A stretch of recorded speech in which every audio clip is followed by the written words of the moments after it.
Welcome to my channel. I hope you enjoy this video. Time to dive into the book. Hello, this is Jessica with On a Stack of Books, and today's video is a weekly wrap-up. So this week I have finished a couple books. Let's see here. I finished the Briar Club.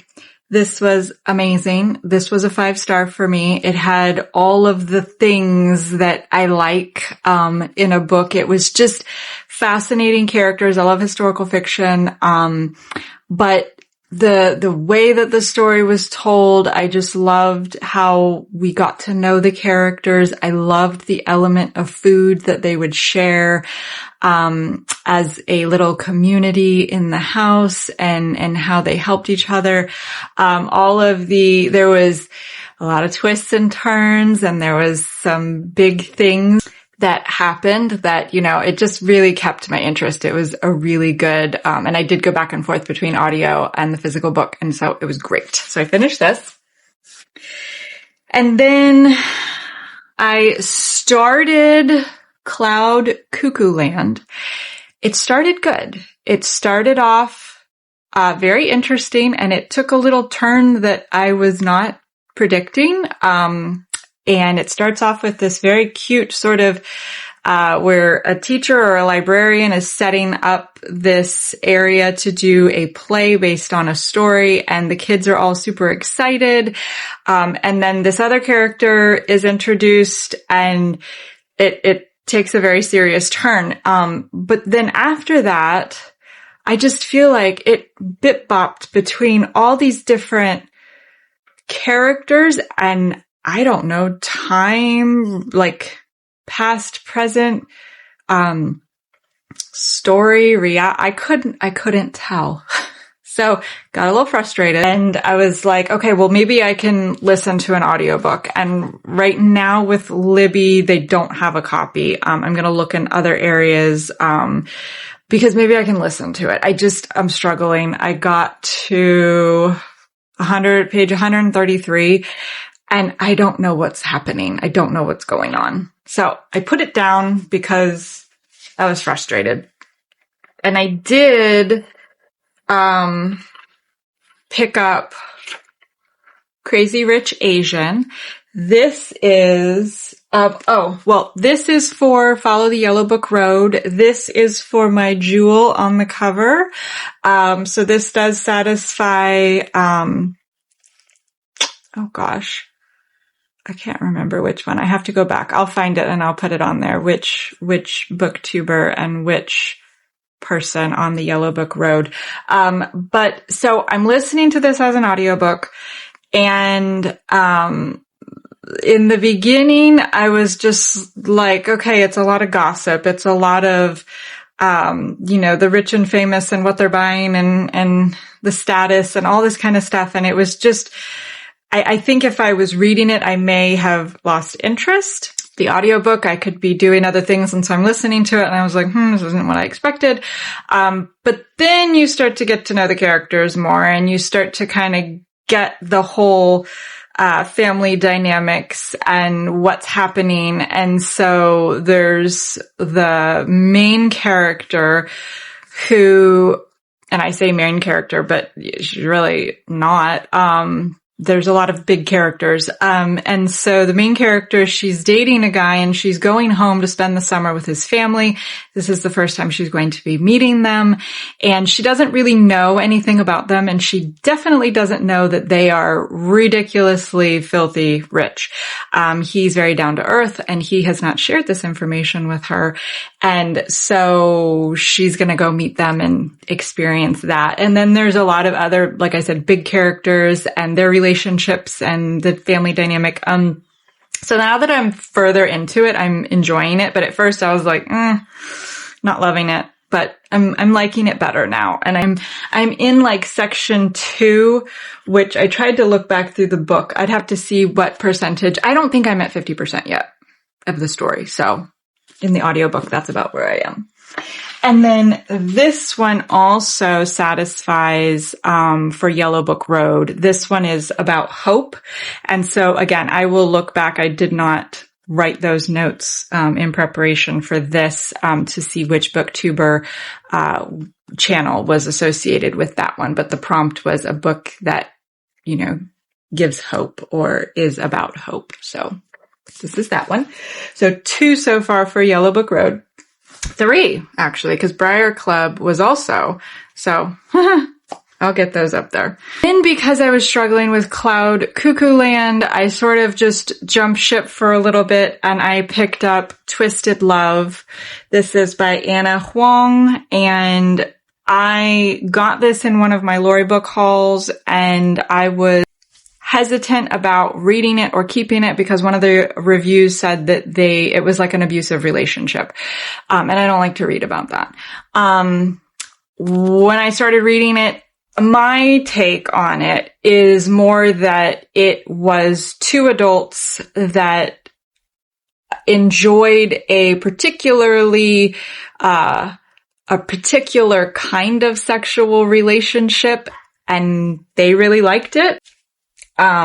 It's not something that I would want, but I could still enjoy the book.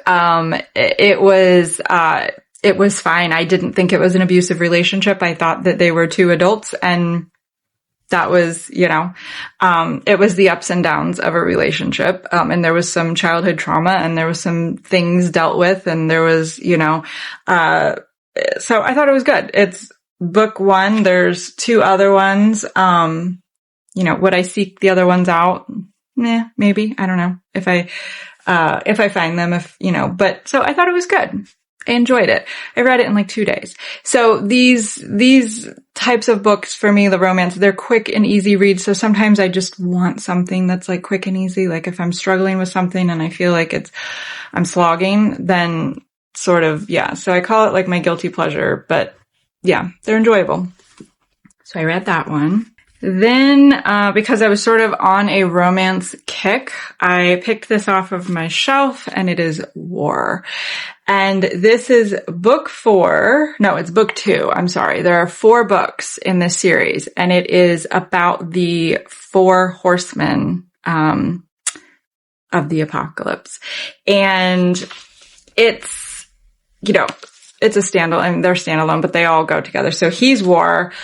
Before him, I guess book 1 was Pestilence. And so I'm almost done with it. I will probably finish it here in the next day or 2.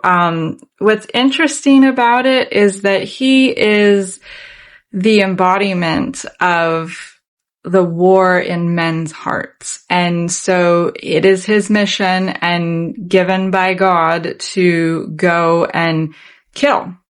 And so he goes into these different towns. It starts in Jerusalem, and they go into Egypt, and they go in all these different places that they go. He just kills everybody. And he collects troops along the way. So I don't know. They haven't talked about how he determines that this person. Oh, no, they did. So they collect people, and they have to either surrender and be a part of his military or not. And then he kills them. In one of the battles, he is about to kill this woman, and he sees a scar on her throat, and he recognizes her as his wife. Well, he speaks every language that has ever been known to man, and he speaks a dead language to her, and she understands him, and he calls her wife, and she's like, And, so of course he saves her because it's his wife, and he's been waiting to find her. And so it's their relationship, but she is trying to get him to stop killing everybody. She's hopeful that perhaps there's some, you know, humanity or good in humanity left in the people, and she's hoping and she's trying. So, of course, it is a romance, and they consummate their marriage and or their relationship, and so there's that aspect of the book. But I'm kind of curious because the storyline, I'm like, okay, so if he's War and your whole motivation is to get him to stop killing, I don't see how this is going to work. And yeah, like it's almost like if everyone had love and peace in their heart and they didn't have war in their heart, then he wouldn't be there. He wouldn't be alive, or he wouldn't. So, and he talks about that he's not a human being. Like he is the supernatural embodiment of, like I said, the war in men's hearts. So, again, just a fun read. It's pure entertainment. It's not anything too deep, although I am sort of curious how this is going to play out. So I'm almost done with that one, but like I said, I will finish it soon. So I'm very hopeful that I can get back on with Cloud Cuckoo Land and make sense of it. And then we did make a little bit of progress on The New Husband. We listened to 2 chapters last Saturday, and it's a painfully slow story. It is. But we do think that we're starting to, get some answers. I don't think we're even 50% of the way through it. So it'll be like towards the end of the year that we finish this book. But I am wrapping up on Audiomiles, The Dutch House. And I'm filming this video, but I think I'm going to go do cardio I have like 25 minutes left. I'm at 96% or 98% done with the book. And so I think I do want to go ahead and wrap it up and include that. So I'll probably go do some cardio and come back. But it has been a fantastic book. Not what I expected. And there has been a lot of twists and unexpected developments. So that's always interesting. It's nice when you can have something happen and you're like, oh, I did not see that coming. Characters coming in and out of lives and in very unexpected ways. Like I said, Tom Hanks is narrating, so that has made it very enjoyable. And it's just been a really, really good book. It's been this life of these 2 siblings, mostly, but you're getting the rest of the family, and they grow up together and they have a really beautiful bond and relationship together, and they're very close their whole life. And so that's really cool. I have a brother, I'm very close with him, and so I can relate to that part in the book. And there's a lot of characters I can't relate to. But really good book. It's very cool. I'm enjoying, the aspects of the house and where they live and the whole Philadelphia to New York and traveling back and forth and all of the detail of their lives. It's very interesting. So none of it seems extra or like it could be taken out and the story would be just fine. I feel like what's in there is good information and you want to know it, like as they're giving it to you. It's very, so that's a good pace, I guess you could say, for the book. Just been really, really great. So I guess I will go finish because I'm so close. But so I'm going to finish that for Audiomiles, which is great. I do feel kind of like I bit off more than I could chew this month for books with what I've read for the whole month. But some of that was self-imposed and it's fine. It just, I definitely felt like I'm not going to get to everything. I'm not going to read everything. And I don't want to feel that way. I want to just be excited and enjoy.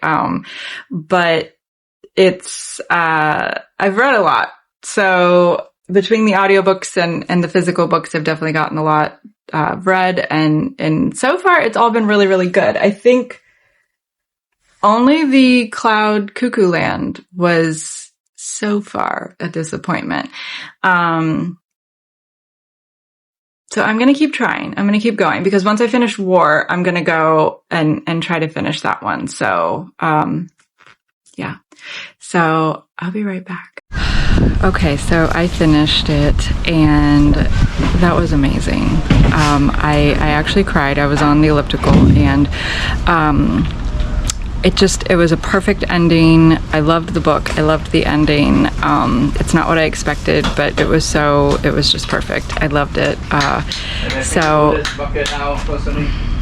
It was amazing. It was such a good book. It was just, and the ending was perfect, and it was not what I expected, but it just worked so good. And that was just a really nice read. Really happy I read it. You feel good after reading it. The whole, sort of circle of life.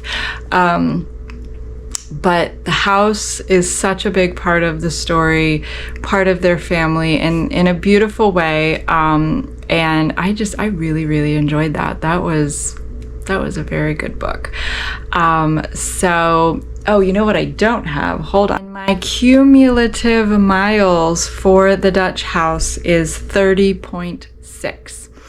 So well over a marathon, which again is 26.2 miles. So, and this is lots and lots and lots of little miles added up cumulatively. 1.74 miles, 0.74 miles, 2.29 miles, 1.34 miles, just all the different times. So got my book read, did my marathon. What a good book. I can't say enough about it. I think that was also a 5-star. I think that I can absolutely be happy and give that a 5-star. Really good book. Really good book. I loved that. So I came back inside because I sort of, I tried to record it outside, but my husband and my daughter are out there, and that didn't work. Thank you for watching if you made it all the way to the end, and until next time, I will be reading.